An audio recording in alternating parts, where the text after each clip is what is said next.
Si pudiéramos viajar en el tiempo, hace unos 3000 años, nos encontraríamos en una tierra de gran poder y ambición sorprendente. Este fue el corazón del Imperio Asirio, una civilización que surgió y cayó en lo que hoy es el norte de Irak. La historia de Asiria se desarrolla a lo largo de las fértiles orillas del río Tigris, un lugar donde se construyeron grandes ciudades y poderosos reyes gobernaron con autoridad absoluta.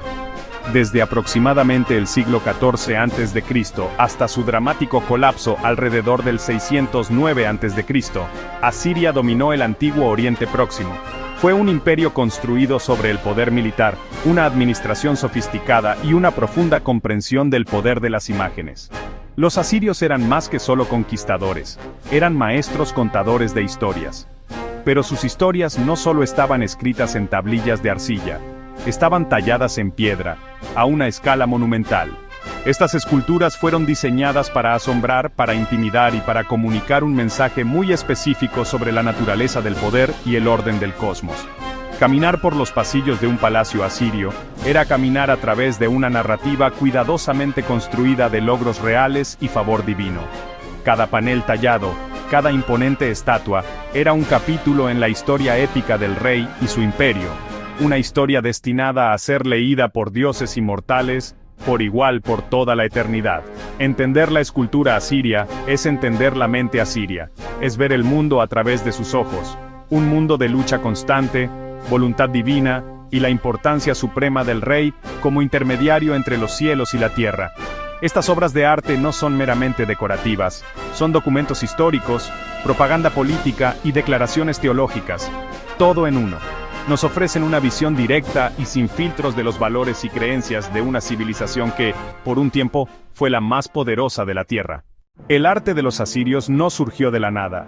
Nació y fue diseñado para algunas de las ciudades más magníficas que el mundo antiguo había visto. Capitales como Nimrud, Khorsabad y la legendaria Nínive fueron los epicentros del poder imperial. No eran solo lugares donde vivía la gente, eran complejos vastos y extensos diseñados para proyectar una imagen de fuerza abrumadora y orden cósmico. Imaginen acercarse a Nínive en el siglo VII a.C., una ciudad protegida por muros enormes que se extendían por kilómetros, con 15 grandes puertas. Era una declaración de poder incluso antes de que uno entrara. La magnitud de todo estaba hecha para hacer sentir pequeño al visitante y exaltar al rey. Dentro de estas ciudades, los palacios reales eran el verdadero corazón del imperio. No eran solo residencias reales, eran sedes administrativas, centros religiosos y vastos almacenes de riqueza. El palacio del rey Ashurbanipal en Nínive, o Sargón II en Khorsabad, era un laberinto de patios, salas del trono y aposentos privados. Cada espacio estaba cuidadosamente arreglado para crear una experiencia específica para el visitante, ya fuera un humilde súbdito o un embajador extranjero. El viaje a través del palacio era un viaje al corazón mismo del poder asirio, y los relieves de piedra que cubrían las paredes eran el guión de este teatro político inmersivo, guiando las emociones y pensamientos del visitante. El entorno mismo moldeó esta visión artística. Las llanuras del norte de Mesopotamia ofrecían poca piedra de construcción de alta calidad como el mármol. En cambio, los asirios se hicieron maestros del adobe para su arquitectura, creando estructuras colosales a partir de la tierra bajo sus pies. Para sus esculturas, extrajeron grandes cantidades de alabastro de yeso de las colinas circundantes. Esta piedra era relativamente blanda y fácil de tallar con detalles intrincados, pero también era susceptible a la erosión y el daño. Por eso los relieves se colocaron en el interior, cubriendo las paredes del palacio, protegidos de los elementos, donde sus mensajes podían conservarse. Este escenario, la gran ciudad, el palacio monumental, el uso de materiales locales, es crucial para entender el arte. Las esculturas estaban intrínsecamente ligadas a su contexto arquitectónico. No eran piezas independientes para ser admiradas en una galería, eran una parte integral del tejido y la función del edificio. Los bajorrelieves creaban una narrativa visual continua que fluía de una habitación a otra. Sus historias se desarrollaban a medida que uno se movía por el espacio. La impresionante escala de la arquitectura y la detallada narración de las esculturas trabajaron juntas, reforzando un único y poderoso mensaje. El rey de Asiria era el amo del mundo, aprobado por los dioses. Al entrar en estos palacios nos encontramos inmediatamente con un elenco recurrente de personajes, cada uno desempeñando un papel vital en la historia asiria. La estrella del espectáculo, sin lugar a dudas, es el rey. Está representado por todas partes, siempre identificable por su distintivo atuendo real, sombrero cónico y barba meticulosamente rizada. Nunca se le muestra como un simple mortal. Ya sea que esté liderando a su ejército en la batalla, realizando un ritual sagrado o cazando leones feroces, se le retrata como una figura de inmensa fuerza, piedad y control. El rey es el héroe de cada narración, el pilar central sobre el que descansa todo el imperio. Su imagen es un símbolo de estabilidad y mandato divino. Protegiendo los umbrales y las entradas se encuentran las creaciones asirias más fantásticas e icónicas, los Lamassu. Son criaturas híbridas colosales, seres compuestos con el cuerpo de un toro o un león, las alas de una gran águila y la cabeza de un rey humano. Son impresionantes y un poco inquietantes, diseñados para ser poderosas figuras apotropaicas, guardianes sobrenaturales que ahuyentan el mal y el caos. Colocados en las entradas de salas importantes, servían como una barrera mágica, asegurando que solo aquellos con buenas intenciones pudieran pasar. Su presencia establecía de inmediato la naturaleza sagrada y protegida del espacio interior, un reino bajo la protección divina del rey. El mundo representado en las paredes del palacio está repleto de otras figuras. Vemos soldados asirios, con sus cascos puntiagudos y armaduras escamadas, marchando en perfecta formación, asediando ciudades enemigas con formidables máquinas de guerra. Vemos cautivos extranjeros, despojados de sus galas, siendo llevados al exilio, una clara advertencia para cualquiera que se atreviera a desafiar el dominio asirio. Y vemos seres sobrenaturales, como genios alados, a menudo representados con un cubo y un cono, realizando rituales de purificación. Se creía que estos espíritus, conocidos como Apkallu, protegían al rey y al palacio de fuerzas malévolas invisibles, asegurando la pureza y la santidad de la corte real. Finalmente, están los animales, especialmente los leones. En el arte asirio, el león es el símbolo máximo de la naturaleza salvaje e indomable, una fuerza del caos que solo el rey puede dominar. Los famosos relieves de caza de leones no son registros de un pasatiempo deportivo, son profundas declaraciones alegóricas. Al mostrar al rey derrotando sin ayuda a estas poderosas bestias, las esculturas demostraron su capacidad para imponer orden en un mundo caótico. Cada personaje tallado en piedra, desde el propio rey hasta el soldado enemigo más humilde, o el león más temible, tenía un papel específico que desempeñar en este gran drama de poder y control patrocinado por el Estado. La creación de estos vastos programas escultóricos fue una empresa monumental, que requirió una inmensa organización logística y habilidad artística. El proceso no empezó en el palacio, sino en las canteras. Grandes equipos de trabajadores extraían enormes bloques de alabastro de yeso o piedra caliza de la tierra. Estas losas masivas, que a veces pesaban muchas toneladas, eran luego transportadas a la ciudad, una hazaña de ingeniería en sí misma. Probablemente eran arrastrados en trineos de madera sobre rodillos, o flotaban río Tigris abajo en balsas. El inmenso esfuerzo que implicaba, habla de la importancia que los asirios daban a esta forma de expresión artística. Una vez que las losas de piedra llegaban al sitio de construcción del palacio, se colocaban contra las paredes de adobe, formando un zócalo continuo de piedra. Fue solo entonces cuando los maestros escultores y sus aprendices comenzaron su trabajo. El diseño probablemente se dibujaba primero en la superficie plana, quizás usando carbón.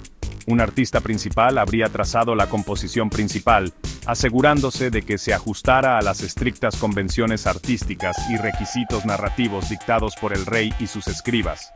El estilo asirio era muy conservador, la innovación era menos valorada que la comunicación correcta y clara del mensaje deseado.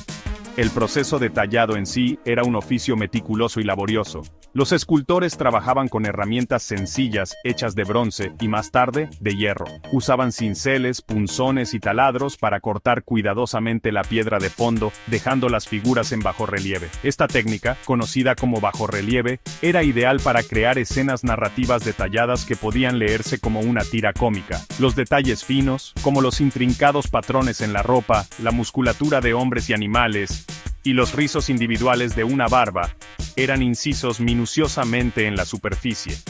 El nivel de precisión es asombroso, un testimonio de la paciencia y la experiencia de estos antiguos artesanos. El paso final era a menudo la aplicación de pintura, aunque muy poco de ella sobrevive hoy. Tenemos evidencia de que estas esculturas, alguna vez, fueron de colores brillantes. Se habrían utilizado pigmentos hechos de minerales molidos para resaltar los detalles, haciendo las escenas aún más vívidas y realistas. Imaginen estos salones no como galerías de piedra monocromáticas, sino como espacios vibrantes y coloridos, con las túnicas del rey pintadas en ricos tonos y la sangre de los leones representada en un sorprendente carmesí. Esta última capa de pintura habría completado la ilusión, transformando las paredes de piedra en una experiencia dinámica e inmersiva, dando vida a las historias de las gloriosas hazañas del rey para todos los que entraban. Los asirios no creaban arte por el arte mismo. Cada escultura tenía un propósito claro y deliberado, sirviendo como una poderosa herramienta del Estado. La función principal de este arte era la propaganda. Estaba diseñado para comunicar y reforzar el poder absoluto del rey y la fuerza de su imperio. Para los dignatarios extranjeros y los que traían tributos, que eran guiados por estos pasillos, el mensaje era inconfundible. Las interminables escenas de victorias militares asirias, enemigos aplastados y pueblos subyugados eran una forma calculada de guerra psicológica. Eran una clara advertencia. Esto es lo que les sucede a quienes se resisten a Asiria. Más allá de la intimidación, las esculturas cumplían una función religiosa y cosmológica vital. Los asirios creían que su mundo estaba protegido por los dioses, y el rey era su representante elegido en la tierra. Su éxito era una señal de favor divino. Los relieves que muestran al rey realizando rituales religiosos o siendo atendido por genios protectores, reforzaban su papel sagrado. Presentaban al rey no solo como un conquistador, sino como el piadoso sumo sacerdote, el individuo responsable de mantener el equilibrio cósmico entre los reinos divino y humano. El arte era una afirmación constante de que el Estado asirio se construyó sobre una relación correcta y adecuada con los dioses. Las esculturas también funcionaron como registros históricos, aunque muy sesgados. Los relieves narrativos a menudo van acompañados de inscripciones cuneiformes, la escritura en forma de cuña de Mesopotamia, que describen los eventos representados. Estos textos e imágenes trabajan juntos para crear un relato permanente del reinado del rey.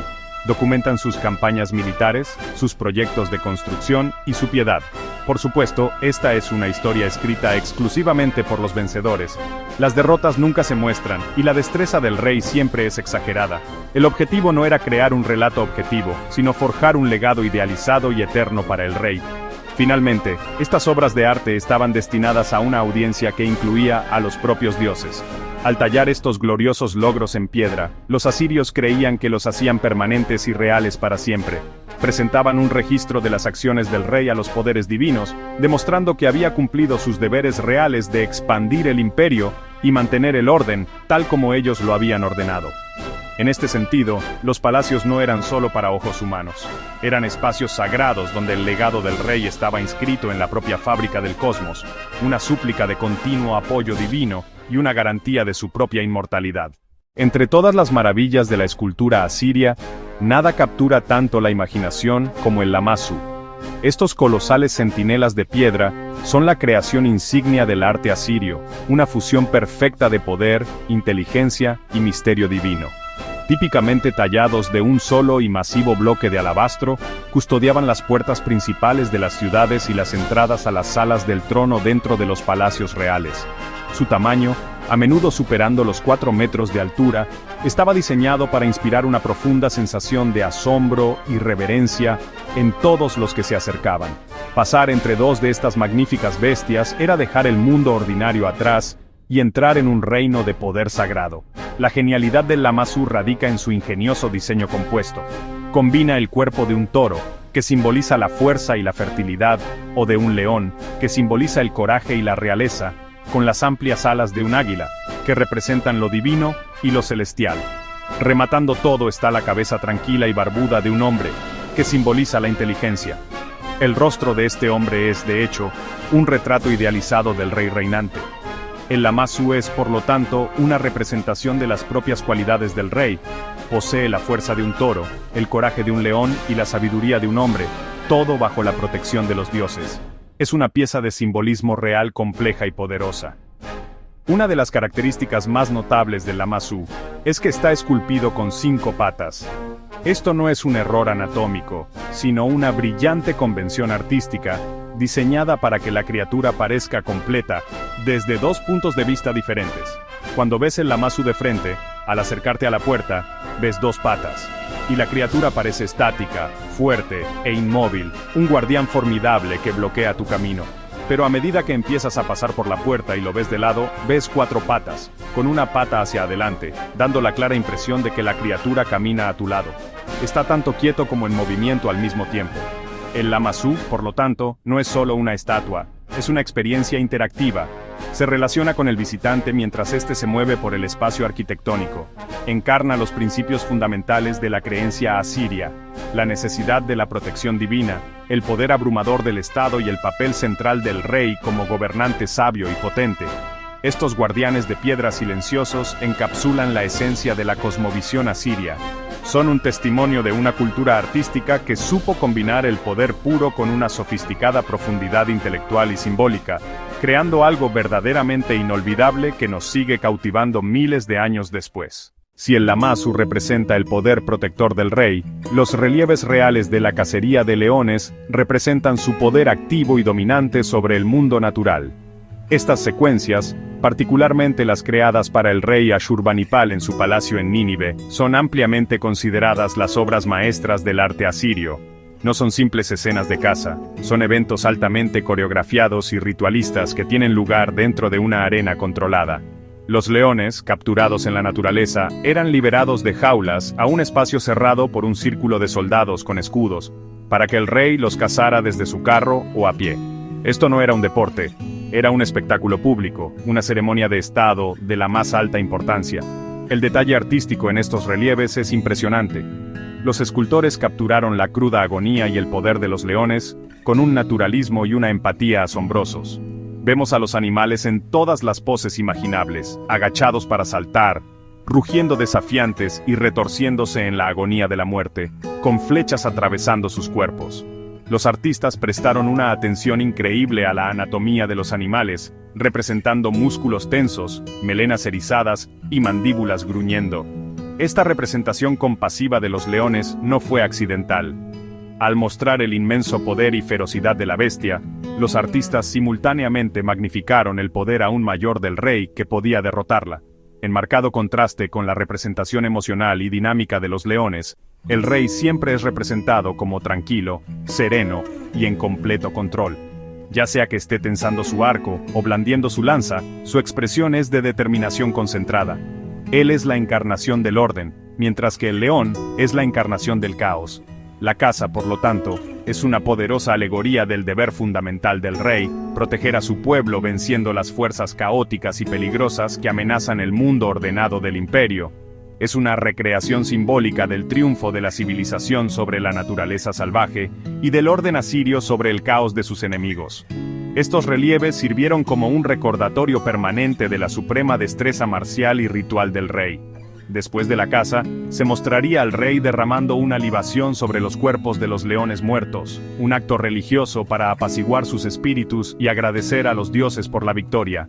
Esta escena final consolidó la caza como un deber sagrado, no como un deporte sangriento. Para cualquier visitante del palacio, el mensaje era claro y potente. El hombre que podía dominar al rey de las bestias, seguramente podría dominar a cualquier ejército humano que se atreviera a desafiarlo. Los relieves de la caza del león son la máxima expresión de la propaganda real, una asombrosa mezcla de brutal realidad y profundo simbolismo. Las paredes de piedra de los palacios asirios son como las páginas de un libro, ricas en información sobre esta antigua sociedad. Al leer estos relieves, podemos aprender muchísimo sobre sus creencias, su estructura social e incluso los detalles de su vida diaria. El abrumador enfoque en el rey nos dice que la sociedad asiria era una jerarquía estricta, con el monarca en su cúspide absoluta. Su palabra era ley, su poder incuestionable. El arte refuerza este orden social a cada paso, mostrando a los súbditos inclinándose ante él y a los funcionarios sirviendo cada una de sus necesidades. Es un mundo que gira enteramente alrededor de un único gobernante divinamente designado. Estas esculturas también son un recurso invaluable para los historiadores militares. Proporcionan algunas de las representaciones más detalladas y vívidas de la guerra antigua que tenemos. Podemos ver los diferentes tipos de soldados en el ejército asirio, desde arqueros y lanceros hasta caballería y aurigas. Vemos sus armaduras, sus armas y sus formidables máquinas de asedio, arietes y torres con ruedas, en acción. Los relieves documentan meticulosamente los métodos de conquista asiria, el asalto de las murallas de la ciudad, la toma de botín y la deportación de poblaciones enteras. Son una ilustración escalofriantemente efectiva de la máquina militar que construyó y sostuvo el imperio. Más allá de las grandes narrativas de guerra y ritual, los relieves ofrecen fascinantes vislumbres de otros aspectos de la vida asiria.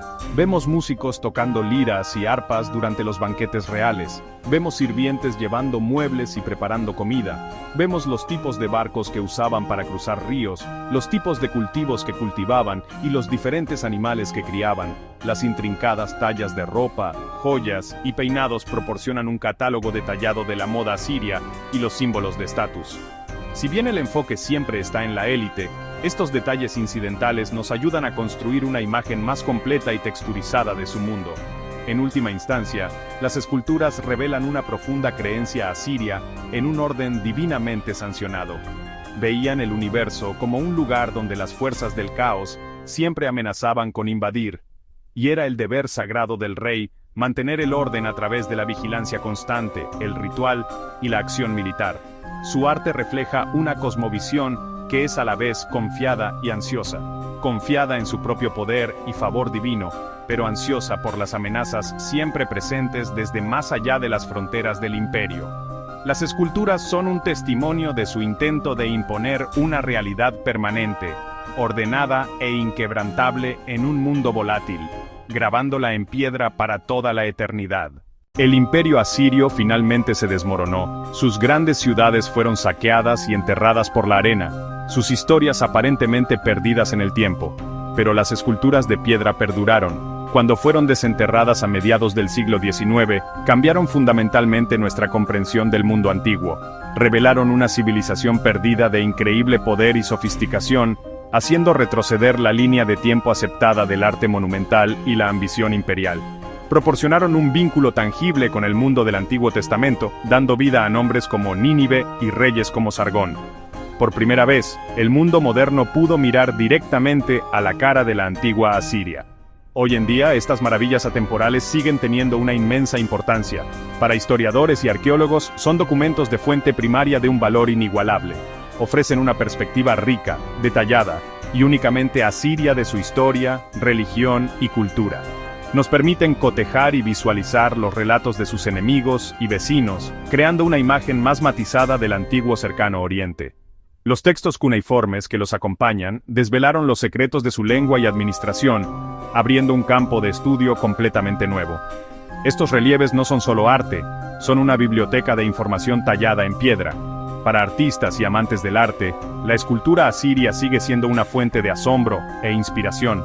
La habilidad técnica de los talladores, la energía dinámica de las composiciones y el puro poder narrativo de los relieves son un testimonio de las alturas de la creatividad humana. Las escenas de caza de leones, en particular, se consideran entre los mayores logros de la escultura en relieve de cualquier cultura, en cualquier período. Demuestran un dominio de la forma y una capacidad para transmitir emoción y movimiento que se siente increíblemente moderna. Nos recuerdan que el deseo de contar historias poderosas a través de imágenes es una parte fundamental de la experiencia humana, conectándonos a través de los milenios. Lo más importante es que la escultura asiria nos desafía a pensar sobre la naturaleza del poder, la propaganda y la historia misma. Nos obliga a confrontar cómo los gobernantes siempre han utilizado el arte para moldear su imagen y controlar la narrativa histórica. En nuestra propia era de medios de comunicación masiva e imágenes digitales, el uso asirio de la escultura como herramienta de comunicación estatal se siente sorprendentemente relevante. Estas antiguas tallas son un poderoso recordatorio de que las imágenes siempre han tenido el poder de definir la realidad, inspirar lealtad e intimidar a los enemigos. Los secretos de la escultura asiria no se tratan solo de un imperio perdido, se tratan de una historia humana atemporal de ambición, creencia y el poder perdurable del arte.